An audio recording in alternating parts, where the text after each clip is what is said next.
in their little mid or late fourth quarter swoon where they let their foot off the gas, because the Clippers have entire games where they let their foot off the gas. So I'm not concerned about that with the Lakers. And I have to be honest, right now, I think that the Lakers are playing better basketball than the Clippers. LeBron James obviously is at the top of his game. I know last night he only scored, 16? Yep. But he's playing great. Anthony Davis, you can mark him down for 26 and 10. I still have questions about what he's going to do in the big moments in the fourth quarter of big games, but he's going to get you at least 26 and 10. I can't say that about Paul George. Then you got playoff Rondo, who seems to be hanging around, and one or two of the other Lakers, whether it's Kuzma, Alex Caruso, Markieff Morris, somebody else, Danny Green or KCP, is stepping up, hitting pretty big shots, and being a pretty good third or fourth player on any given night. So the Lakers look great. But all that said, I am sticking with my pick of the Clippers over the Lakers in the Western Conference Finals. I think the Clippers are tougher. The Clippers are deeper. And I think the Clippers are more comfortable in the role of the hunter rather than the hunted. And next series with the Lakers, they will be back in the role of the hunter. They've been the hunted all year. They've been the hunted in these first two playoff rounds, but they will be the hunter in the conference finals, and I think they're comfortable there. I also think, look, the Clippers have better closers. Kawhi Leonard's arguably the top closer right now. I don't care what the stats necessarily say, although they can be made to look favorable for him. But with that mid-range game, that is gold at the end of a game, where you know if you get to a few spots on the floor, you're going to hit 65% of those shots. And the only player I've seen stop him is LeBron, but can LeBron do that 4 to 7 games? So I like Kawhi, and then you got Lou, obviously, who can close, and even Paul George. So I went into this week, Clippers 55%, Lakers 45% in the conference finals. The only thing that's changed for me based off last night is I'll go Clippers 52, Lakers 48. It's going to be 7 games, but I'm still with the Clippers. Well, for me, I'm looking at the Lakers' defense and what they've been able to do to James Harden and Russell Westbrook. Over the last 3 games, they've held them to 103 points, which is 14 fewer than what they normally get in the regular season. AD and LeBron are doing what we thought they would do. That was dominate. And could we get, because we don't have a definitive third guy, so could we get a contribution from Kuzma one night, Caruso another night, Keith Morris another night? Could we get somebody? Man, Frankie B was feeling so good last night, Chris. He threw out that Horton Tucker. What was that about? He threw out Horton Tucker. That's how little respect he has for the Houston Rockets. Yes. He threw out Horton Tucker. Horton gives a hoot. That's where you put him out. I think that. Did you read that? I did. Did you read Dr. Zeus? Once upon a time. Once upon a time. Really? I say Frankie B. Wait. In rural South Georgia, you're reading Dr. Zeus? I just got to know. Get me out of the library. I know, but I'm impressed. I love it. When you in elementary school, they forced you to go to the library. Okay, I got it. Go ahead. Because it wasn't on my recommended list. Horton, here's a who. Go ahead. And that's what happens. They're just too small. And when P.J. Tucker has to guard Anthony Davis, who is a skilled big man, you know, AD and Steven Adams are 2 different animals, Chris. I mean, one guy, yeah, he's a big guy. You try to keep him off the board, but you're not worried about him offensively. If he gives you 10, you're like, okay, wow, Steven Adams had a nice game.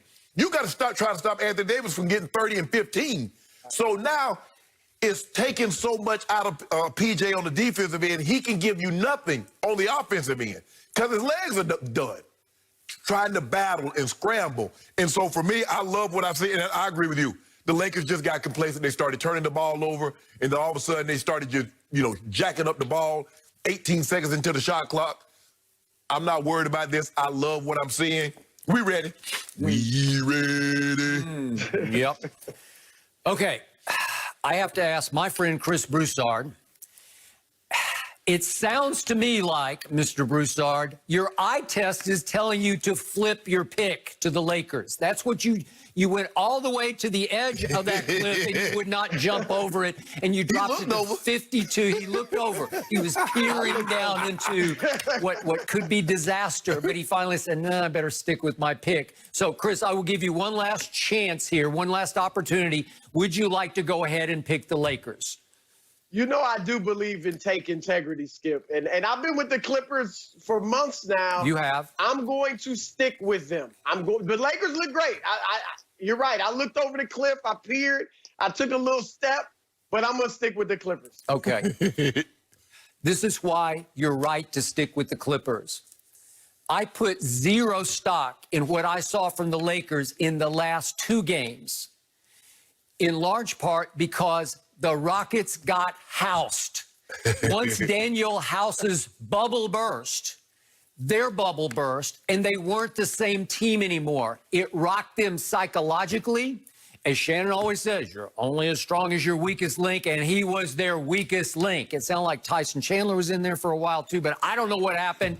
House is gone. They got housed.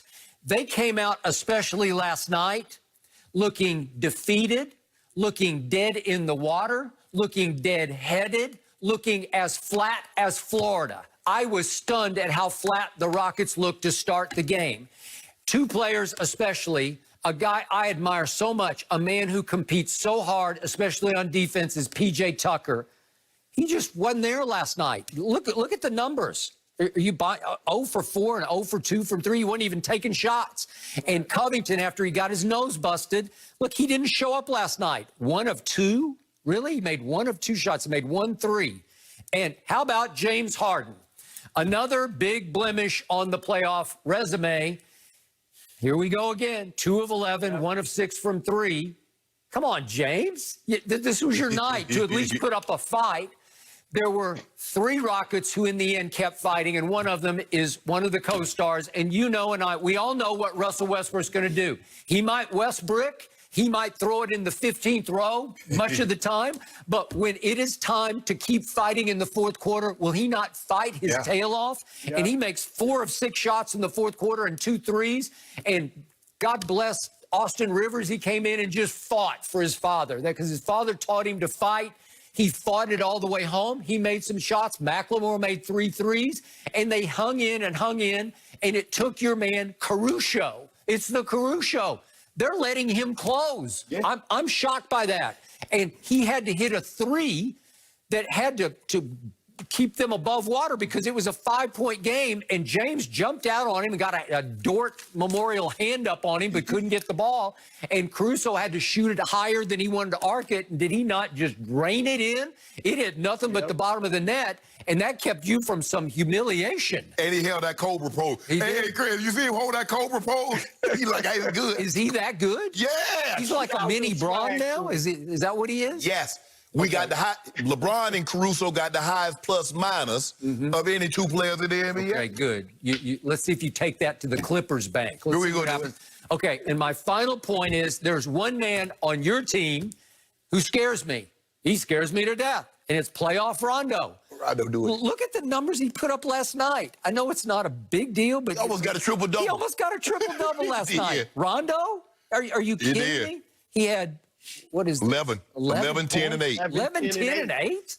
Rondo? Yep. It was like the quietest 11, 10, and 8 you will ever see. In less than 30 minutes. What are you doing? Rondo, and he drained the 3. You see Rondo let them 3s go. I said, let him go, Rondo, let him go. So he takes over the 4th quarter of game 3, pivotal, because it's 1-1. Yep. And then he basically quietly dominated the game last night. He scares me. The mitigating factor is the Clippers have a Rondo, and his name is Patrick Beverley. I know they're not exactly the same, but they bring the same kind of toughness, edge, and energy. But Lou hadn't really, since he's gotten back in the bubble, Lou still hadn't had one of those breakout games yet.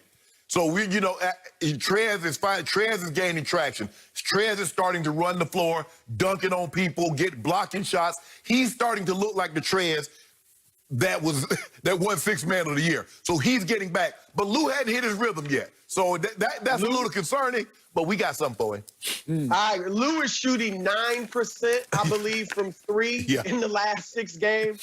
So, yeah, that's a problem. But look, Skip, I got to give the Lakers defense some credit I agree. for what they've done to the Rockets, too. I buy that. They're running them off. They're getting up on them on the perimeter and making them kind of run off the three-point line. Yep. So you see they're taking like half as many threes as they really want to. And if you stop the Rockets from taking threes, they're done. So I give the Lakers credit, but like I said, I'm sticking with the Clippers. I think they're gonna take it to another level when they see the Lakers. I agree. One final point. While Lemon Pepper Lou is shooting 9% from three over the last 6 games, LeBron James last night shot